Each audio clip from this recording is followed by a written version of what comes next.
بسم اللہ الرحمن الرحیم، السلام علیکم۔ سینیٹر ہمائی محمد صاحب ہمارے ساتھ ہیں، تحریک انصاف کے رہنما ہیں، ان سے ہم بات کرتے ہیں موجودہ صورتحال پر، اور خاص طور پر جو 6 ججز کے خط کا معاملہ ہے اس پر جس طرح سے کمیشن بنایا گیا ہے، تحریک انصاف نے اس کو مسترد کیا ہے، کیا وجہ اس کو مسترد کرنے کی، اور تحریک انصاف کا آگے لاہ عمل کیا ہے۔ سینیٹر صاحب شکریہ آپ کے وقت کا۔ یہ بتائیے گا کہ جس طرح تحریک انصاف کی کور کمیٹی نے اس کو بالکل مسترد کیا ہے، اس کمیشن کو، اس کی وجہ کیا ہے؟ کیونکہ یہ تو خود فل کورٹ اجلاس بلایا گیا، سپریم کورٹ کے تمام ججز اس میں موجود تھے، تو جب ان کو اعتراض نہیں ہے کہ جوڈیشری کو دھمکایا جا رہا ہے، کچھ کیا جا رہا ہے، تو اس پر ان کو کوئی اعتراض نہیں ہے کہ انہی کو بھیج دیا جائے، اسی کمیشن کو یا اسی ایگزیکٹو کو جس کی طرف سے یہ دھمکیاں آئیں، تو پھر ایک جماعت کیوں اعتراض کرے؟ بسم اللہ الرحمن الرحیم، ایاک نعبد و ایاک نستعین۔ دیکھیں اس طرح ہے، ان پرنسپل یہ کوئی چھوٹی چیز نہیں ہے، یہ ایک ڈیفائننگ مومنٹ ہے پاکستان کے لیے۔ ڈیفائننگ مومنٹ اس لحاظ سے کہ آج تک جو میں سنتا رہا ہوں، مجھے تو پولیٹکس میں چلو آئے ہوئے 19 سال ہوئے ہیں، لیکن میں نے ہوش سنبھالا، میں ہمیشہ سے یہ سنتا آ رہا ہوں کہ یہ الیکشنز میں وہ تھا، فلانا انٹرفیئر کر رہا ہے، یہ ہو رہا ہے، وہ ہو رہا ہے، 3 مارشل لاز ہو گئے، یہ ساری چیزیں انٹرفیئرنس وغیرہ، پولیٹیکل سسٹم انٹرفیئرنس، اور ہم لوگ ڈیموکریسی بہت کھیلتے ہیں، ٹھیک ہے۔ سو اگر ہم لوگوں نے واقعی یہ کرنا ہے، اور جتنی بھی ڈیموکریسی، اچھا پھر ہم لوگوں نے یہ بھی اعتراف کر لیا ہے کہ ہمارے جوڈیشل سسٹم نے بہت سارے غلط فیصلے کیے، چاہے وہ جو جسٹس منیر صاحب کا ہو، چاہے وہ جسٹس قیوم صاحب ہو، چاہے وہ کیا نام ہے اس کا، یہ ذوالفقار علی بھٹو کے قتل کا کیس ہو، یا ان کا جو مرڈر کا کیس ہے، جوڈیشل مرڈر ہے، تو ہم نے یہ مان لیا ہے کہ ججز جو ہوتے ہیں ان لوگوں نے آئیدر انفلوئنس اور بائسڈ ہونے کی وجہ سے ان لوگوں نے غلط ڈیسیجنز لیے ہوئے ہیں، مطلب پلیز کیا ہوا ہے لوگوں کو۔ اب اگر ہم لوگوں نے پاکستان کو، جو کہ ایک بھور میں پھنسا ہوا، اس کو نکالنا ہے، تو اس مومنٹ کو ہم نے لے کے اس کو بڑے اچھے طریقے سے صاف ستھرا کر کے اس کو شفاف طریقے سے اس کو انویسٹیگیٹ کرنا ہے۔ اچھا، جب ہم اس میں دیکھتے ہیں کہ ہم ایک ریٹائرڈ جج کو لے کر آئیں گے، چاہے اس کی جو بھی کریڈیبلٹی ہے، میرے خیال میں وہ بڑے آرام سے انفلوئنس ہو سکتا ہے، اس کے پاس کوئی وہ نہیں ہے، ٹھیک ہے۔ تو اس کے لیے اگر ایک ایسا فورم جو میں سمجھتا ہوں جس کے اوپر کسی کو اعتراض نہیں ہونا چاہیے، وہ ہونا چاہیے full court of the supreme court.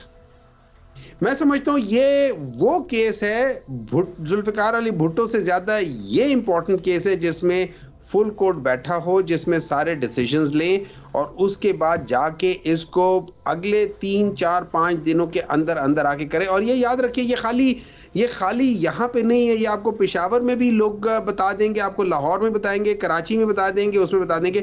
اب اگر یہ سارے، اور ہم سب لوگوں کو پتہ ہے، پورے پاکستان کو پتہ ہے کہ ان میں سے بعض ججز ایسے ہیں جو کسی کی نہیں سنتے، نہ آپ کی، نہ میری، نہ اس کی، نہ اس کی، ان کا اپنا ایک مائنڈ سیٹ، اور وہ انفلوئنس بھی نہیں ہوتے۔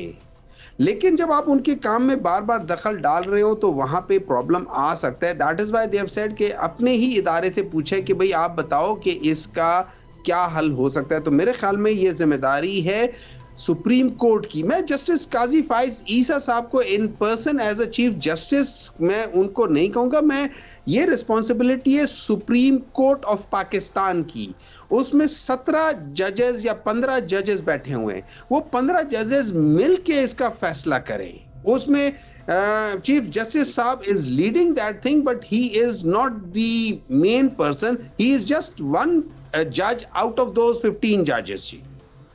اب سینیٹر صاحب، اب تو پرائم منسٹر نے اور یا کابینہ نے مل کر بنانا ہے اب کمیشن، اور ریٹائرڈ جج کا ہوگا، جہاں جو سرونگ ججز ہیں اگر ان کو دھمکیاں مل رہی ہیں تو ایک ریٹائرڈ جج وہاں پر کیا کر لے گا؟ یہ ایک بہت بڑا سوال ہے۔ مگر اگر یہ ثابت نہ کر سکے یہ ججز اس کمیشن کے سامنے، تو اب یہ بات ہو رہی ہے جی پھر تو یہ مس کنڈکٹ کے زمرے میں آ جائے گا کہ انہوں نے غلط الزامات لگا دیے۔ دیکھیں، انہوں نے کوئی غلط الزام، انہوں نے کسی پہ الزام نہیں لگایا، انہوں نے کہا کہ ہمیں آتا ہے۔ اچھا مجھے ایک بات بتائیں، اگر کسی کے کمرے سے کیمرہ نکلے تو اس کی تو ایویڈنس ہوگا نا، جس بندے نے کیمرہ نکالا ہے اس کا تو ایویڈنس ہوا ہوگا نا۔ وہ 2 کمروں سے اگر کیمرہ نکل آتا ہے تو باقی کی بات ویسے ہی ٹرو ہو جاتی ہے۔ باقی تو میں آپ کو کہہ سکتا ہوں کہ یار تو نے یہ نہ کیا تو میں کر لوں گا۔ اچھا، جو بندہ، اگر انہوں نے کہا تھا ایک بندہ ایبڈکٹ ہوا تھا، کیا وہ بندہ 1 دن کے لیے غائب ہوا تھا؟ اس کی فیملی سے پوچھ لو، اگر وہ بندہ 1 دن کے لیے غائب ہوا تھا تو اس کا مطلب ہے ان کی وہ بات بھی ٹھیک ہے.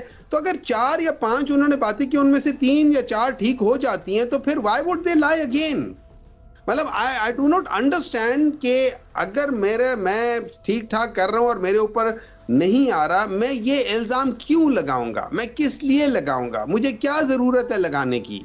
کوئی وجہ ہوگی. دیکھیں اس ایج میں یہ جو زیادہ تر یہ ججز ہیں، یہ سارے 55 60 65 کے درمیان کے لوگ ہیں، یا کم از کم 50 اور 60 کے درمیان والے تو ہیں ہی ہیں. تو یہ لوگ اس عمر میں آ کے اس قسم کی بات، اور وہ بھی بڑی ایسی پوزیشن پہ بیٹھے اور بڑی اچھی جگہ پہ بیٹھے ہیں، کیا وہ یہ کریں گے؟ وہ کبھی نہیں کریں گے. تو اس کی کوئی وجہ ہوگی. اور چلو 1 مان لیتے ہیں، 2 مان لیتے ہیں، 6 بندے آؤٹ آف 7 یا 8، 6 بندے جو ہیں وہ تو ایک ساتھ تو نہیں غلط کر سکتے نا. اگر کسی نے کرنا ہوگا، ایک بندے نے غلط کرنا ہوگا. اچھا، اس کے بعد پھر ہم سوال یہ کرتے ہیں کہ اس کو ہم تھوڑا سا ریٹروسپیکٹیولی جا کے دیکھتے ہیں کہ کیا پہلے کسی جج نے یہ چیزیں کہی ہیں. تو اگر ریسنٹ پاس میں دیکھیں، ہمارے 2-3 ججز نے وہ کر لیا، ریزائن کر دیا ہے. پھر ہم نے دیکھا ہے جسٹس صدیقی صاحب، ان کا کیا وہ تھا، انہوں نے بھی یہی کہا تھا. irrespective of کیا چیزیں، مور اور لیس بات تو یہی تھی نا کہ وہاں سے میرے اوپر پریشر آتا ہے. اچھا، پھر آپ باقی چیزیں دیکھ لیں. یہ جو ایک بندہ اٹھ کر آتا ہے، وہ بیان دیتا ہے کہ جی میں حلفیاً بیان دیتا ہوں کہ یہاں سے لے کے وہاں تک پنڈی کی 13 سیٹیں وہ تھی. پھر وہ بندہ غائب ہو جاتا ہے، پھر وہ بندہ آتا ہے تو وہ اپنا بیان بدل دیتا ہے. دیکھیں یہ ساری چیزیں، اب آپ اس کو کیا کہیں گے؟ مطلب مجھے سمجھ نہیں آتی ان چیزوں کو میں کیا کہوں گا. کوئی نہ کوئی تو ایسی چیز ہوگی. دیکھیں بات یہ ہو جاتی ہے کہ اگر ہم لوگوں نے پاکستان کے ساتھ مخلص ہیں، تو ہمیں اس موقع کا فائدہ اٹھا کے پاکستان کو صحیح ڈگر پہ کرنا چاہیے. ورنہ پھر اگر ہم یہ سمجھتے ہیں کہ ان لوگوں نے جھوٹ بولا ہے، جو کہ ساری عوام کو پتہ ہے ان لوگوں نے جھوٹ نہیں بولا، ان لوگوں نے جھوٹ نہیں بولا، تو پھر ہم لیٹس اسٹاپ پلئنگ کیا کہہ سکتے ہیں، ڈیموکریسی. بس سیدھا کہہ دیں کہ آج کے بعد یہ اتھارٹیرین اسٹیٹ ہے. ایک بات سینیٹر صاحب یہ ہو رہی ہے، ایک تو ساری جماعتیں، دوسری کسی سے آواز اس بارے میں نہیں اٹھ رہی. اور پتہ نہیں اب یہ 6 ججز جو ہیں نیچلی جوڈیشری کے ساتھ، یعنی لوڈ جوڈیشری کے ساتھ کیا ہو رہا ہوگا، وہ بھی بہت بڑا سوال ہے. اس میں صحافی بھی کچھ آواز اٹھا رہے ہیں، ظاہر ہے سب کے لیے مشکل ہے. لیکن تحریک انصاف کے اندر اس وقت خبریں آتی ہیں جیسے ڈویژن ہے، اور تحریک انصاف میں کوئی ایک ایسا نظر نہیں آ رہا کہ کوئی سینٹرل پاور ایک ہو کہ جہاں ڈیسیجن میکنگ ہو. کور کمیٹی ہے، کئی فیصلے نہیں ہو پاتے، وکلاء کا الگ دھڑا نظر آ رہا ہے. تو یہ تحریک انصاف کے اندر اس وقت کیا ہو رہا ہے؟ ایسے لگتا ہے کہ مثال کے طور پر عمران خان کے کیسز کے حوالے سے ایسے لگتا ہے کہ جیسے کوئی کمزوری دکھائی جا رہی ہے، یا احتجاج کے حوالے سے کوئی کمزوری دکھائی جا رہی ہے. کیا کوئی ایسا ہے کوئی ایسی بات ہے؟ دیکھیں ڈفرینس آف اوپینین تو ڈیفینیٹلی ہو سکتی ہے، ٹھیک ہے. اور ڈفرینس آف اوپینین اس لحاظ سے ہو سکتی ہے کہ یہ سارے ہم پلہ لوگ ہیں، اور یہ سارے پولیٹیکلی ایک پوزیشن کے لیے آگے جانے کی بڑھ رہے ہیں. تو اس میں جب آپس میں ریس ہوتا ہے، جیسے اب میں مثال دیتا ہوں، ابھی یہ جو ٹرمپ وغیرہ کے الیکشنز کی وہ بات ہو رہی تھی کہ کون لیڈ کرے گا. تو دیکھیں آپ نے دیکھا ہے کہ یہ جو ابھی سارا پروسیس ہوا ہے، اس میں ایک ہی پارٹی کے 7 8 9 10 لوگ ہوتے ہیں، وہ ایک دوسرے کے ساتھ آلموسٹ لڑائی کر رہے ہوتے ہیں، ایک دوسرے کو ٹھیک ٹھاک قسم کی سنا رہے ہوتے ہیں، ایلیگیشنز لگا رہے ہوتے ہیں، یہ سب کچھ کر رہے ہوتے ہیں. کس چیز کے لیے؟ کہ ہماری پارٹی کو لیڈ کون کرے گا اور پریزیڈنشل الیکشن میں کینڈیڈیٹ کون ہوگا. تو اسی لحاظ سے میں اسی کو لے کر آتا ہوں. اب یہ سارے لوگ ہم پلہ لوگ ہیں، تو ان میں سے کون سب سے آگے جائے گا، کون کیا پوزیشن لے گا، اس کے لیے ایک ٹسل تو ہوگی. وہ نیچرل چیز ہے. وہ چاہے انٹرنل کمپٹیشن ہو یا ایکسٹرنل کمپٹیشن تو دوسری پارٹیوں کے ساتھ ہے نا، تو ہم ان کے ساتھ وہ کر رہے ہوتے ہیں. لیکن انٹرنل کمپٹیشن میں بھی تو ایک کمپٹیشن چل رہا ہے نا. تو یہ اس چیز ہے. باقی میرا نہیں خیال کہ جس دن کوئی باہر سے آئے گا، اس دن آپ دیکھو گے یہ سارے کے سارے سیسا پہ لائی دیوار کی طرح ان کے سامنے کھڑے ہو جائیں گے. وہ کوئی مسئلہ نہیں ہے، یہ انٹرنل رفٹ نہیں ہے. This is just nothing but natural phenomena of trying to capture the top position. ٹھیک. اب 2 چیزیں بڑی ظاہر ہے کہ لوگ ایکسپیکٹ کر رہے ہوتے ہیں. تحریک انصاف کے سپورٹرز ہیں، ووٹرز ہیں، اور بڑے متحرک ہیں. آپ کی اسٹرینتھ سوشل میڈیا کہی جاتی ہے. وہاں پر علی بن گنڈا پور کی وزیر داخلہ محسن نقوی سے ملاقات پر بڑا اعتراض ہوا. اور دوسرا ایک ڈھانڈلا صاحب ہیں جن کو ٹکٹ کہا گیا. آپ کہہ رہے ہیں دوبارہ اس پر سوچا جا رہا ہے، جو منحرف اراکینی میں تھے. تو یہ 2 معاملات پر جو سپورٹرز ہیں آپ کے تحریک انصاف کے، ان کو بڑا اعتراض ہے. اس پر آپ کیا کہیں گے؟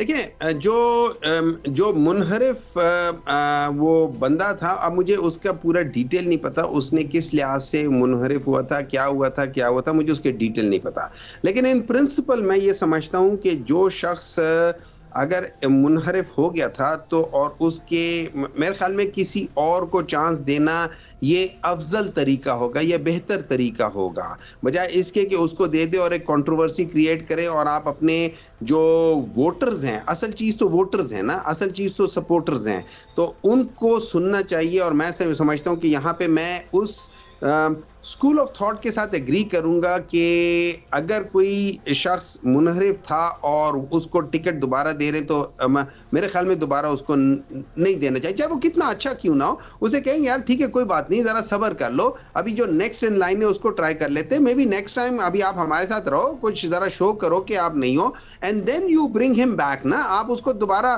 مطلب ایک بندہ کرکٹ ٹیم سے نکل جاتا ہے، آپ دوبارہ ایک دم اس کو نہیں کرتے، اسے کہتے ہو بس آپ پریکٹس کرو، ذرا اپنی پرفارمنس شو کرو، پھر ہم آپ کو دوبارہ بیچ میں ڈالنے کی کوشش کریں گے نا۔ اب رہ گئی دوسری بات کہ وہ کیا تھا دوسرا، علی امین گنڈا پور صاحب، علی امین گنڈا پور۔ دیکھیں علی امین گنڈا پور کے پاس دو چیزیں، as a chief minister of Khyber Pakhtunkhwa in the present circumstances of war and terrorism یا return of terrorism، I think ان کے لیے یہ بہت ضروری تھا کہ وہ انٹیریئر منسٹر کے ساتھ ملے، ان سے بریفنگ لے، ان سے وہ کر کے کرے۔ He is not only a member of Pakistan Tehreek Insaf, he is also head of a province.